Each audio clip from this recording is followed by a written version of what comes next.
In this video, we're going to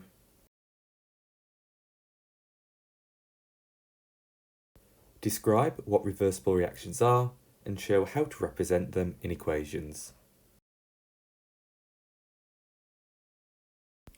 Describe the reversible reaction of hydrated and anhydrous copper sulphate. Predict the energy changes for a reversible reaction. And explain what an equilibrium is.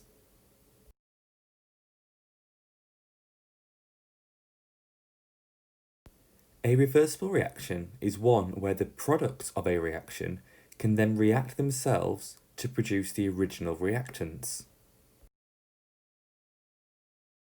So for this process here, we can see we've got the reactants A and B, and the products C and D.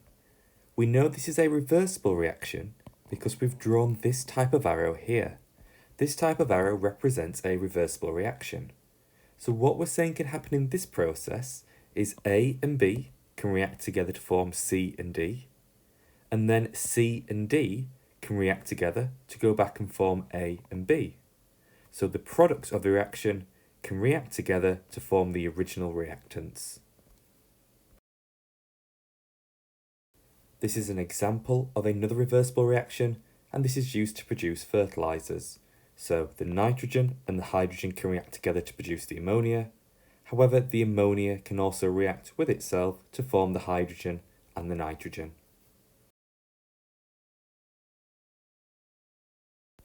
If the forwards reaction in a reversible process is exothermic, that means the reverse reaction is going to be endothermic. Just like if the forwards was going to be endothermic, the reverse would be exothermic. They're always the opposite of each other. So for example, looking at the nitrogen and hydrogen reacting to form ammonia, the forwards reaction is exothermic, so that means it gets hot, it releases energy. And that means the reverse reaction must be endothermic, which gets cold because it takes energy in. You need to know an example of a reversible reaction, and we're going to look at the one of copper sulphate. So hydrated copper sulphate is in a reversible reaction with anhydrous copper sulphate and water. You need to know that hydrated copper sulphate is blue and anhydrous copper sulphate is white. If you heat hydrated copper sulphate, you'll turn it into the anhydrous copper sulphate and water. Because you have to heat the hydrated copper sulphate to change into anhydrous copper sulphate, that means that process is endothermic. It takes energy in. You've got to heat it, you've got to provide the energy for the reaction to happen, therefore it's endothermic because it's taking energy in.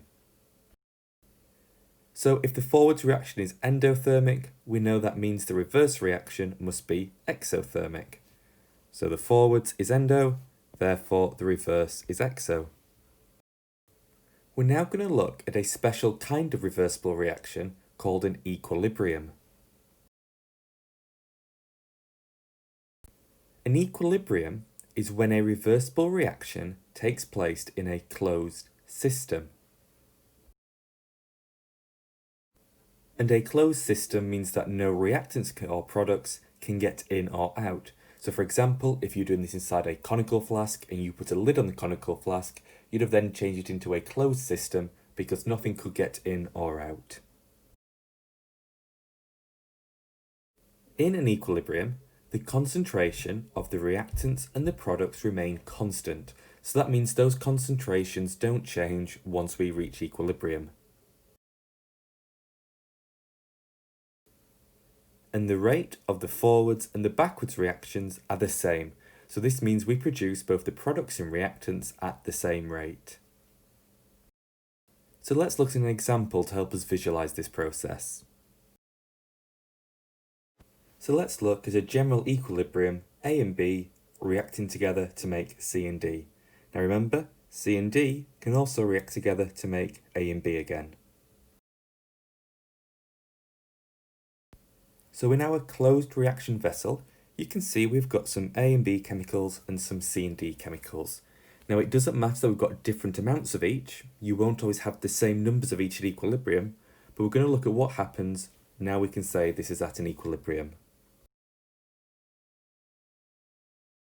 So in this equilibrium, the concentrations of the reactants and the products is going to remain constant. That means during this equilibrium, we should always have 2A's and 2B's and 3C's and 3D's. The amounts of those shouldn't change because they're remaining constant.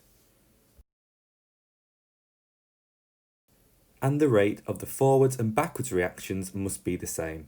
And this is why the concentrations remain constant, as we're going to look at now.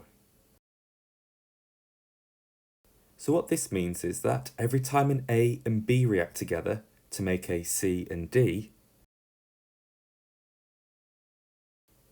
a C and D will react together to make an A and B.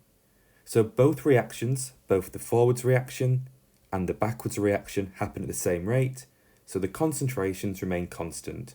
We've still got 2A's and 2B's and 3C's and 3D's.